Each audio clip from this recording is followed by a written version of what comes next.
Alam po ba ninyo, talagang hindi tayo dapat magtaka kung bakit may mga taong walang interest sa ebanghelyo ng Panginoon. For them, this is foolishness. For them, this is nothing. For them, this is walang kwenta. Pero hindi po tayo dapat palang magtaka. Dahil may sinasabi po ang Biblia, napakahalagang talata po sa atin.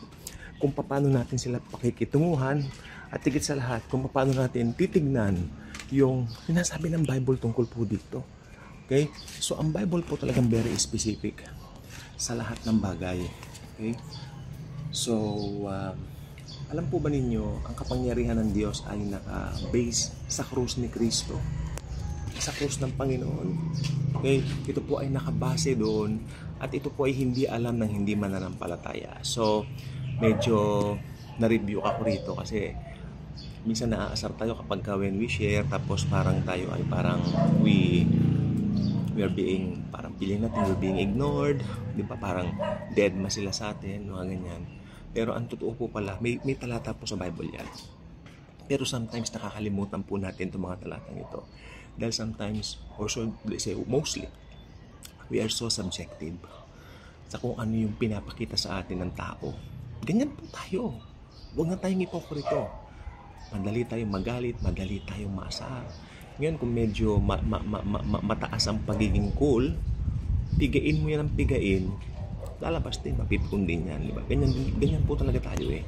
So, maganda po.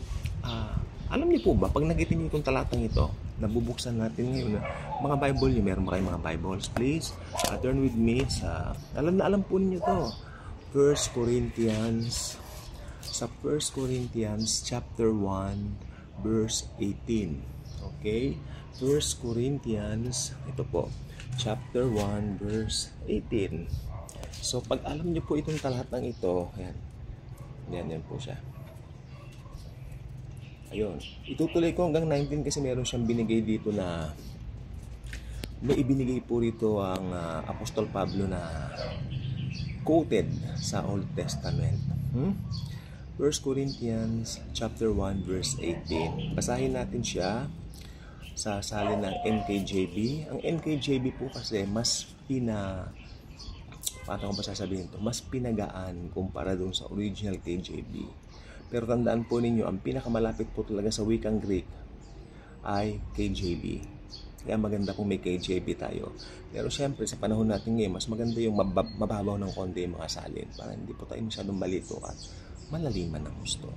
Para may parating sa ating mensahe. Ganyan ang Panginoon. Okay? 1 Corinthians chapter 1 verse 18. Okay.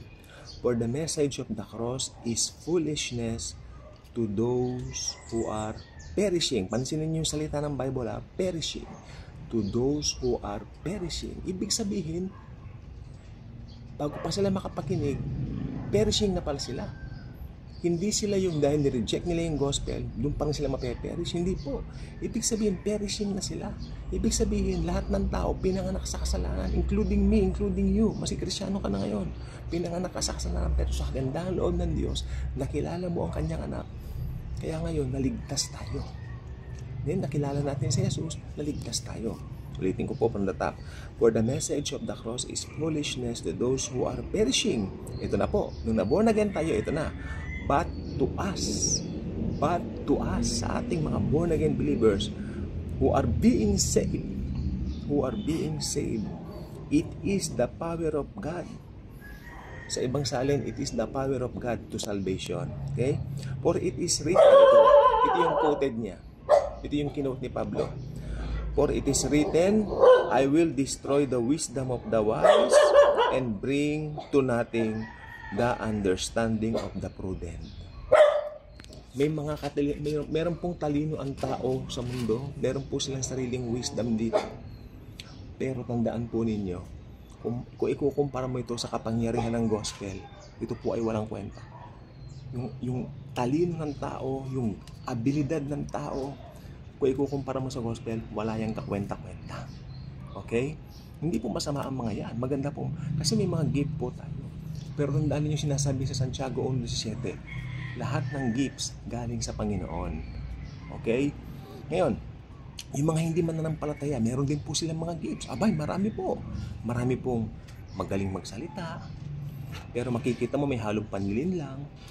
Diba? Lalo na ngayon, eleksyon. Totoo po yan. Hindi chika yan, ha? Hindi. Oo, totoo po yan. Meron kaming kilalang kilala ko ganyan magaling manalita. Kinakapitan niya yung mga alam niya makakahita siya no? Ganyan po talaga yan. Wala po tayong magagawa. Ganyan po talaga ang sistema ng mundo. Kaya ang katalinuhan ng mundong ito po may kahalong pagkatuso. Ha?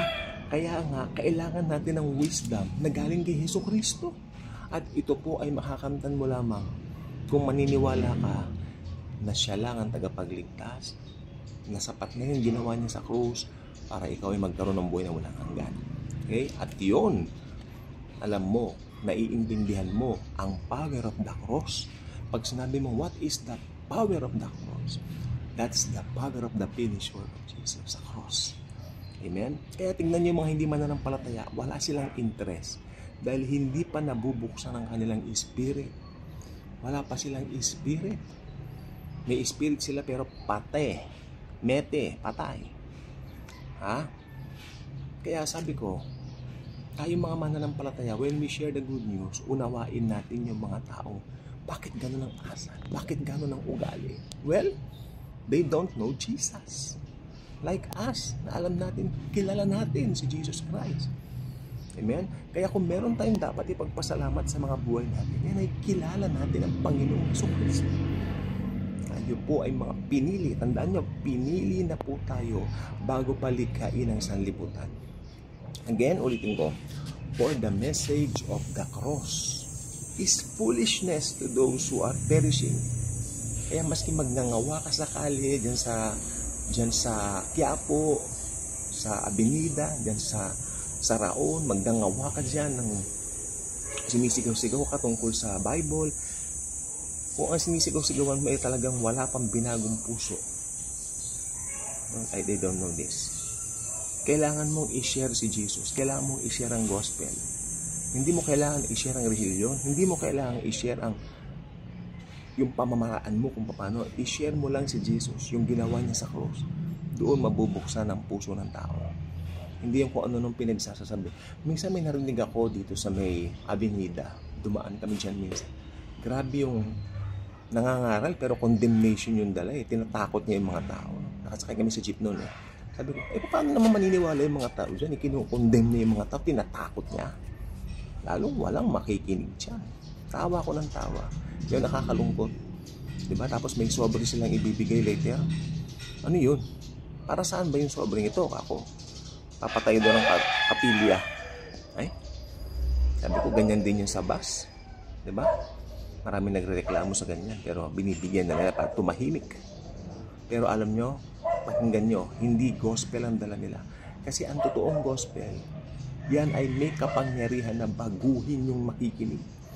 Kung talagang paniniwalaan niya ito. Okay? So, yan.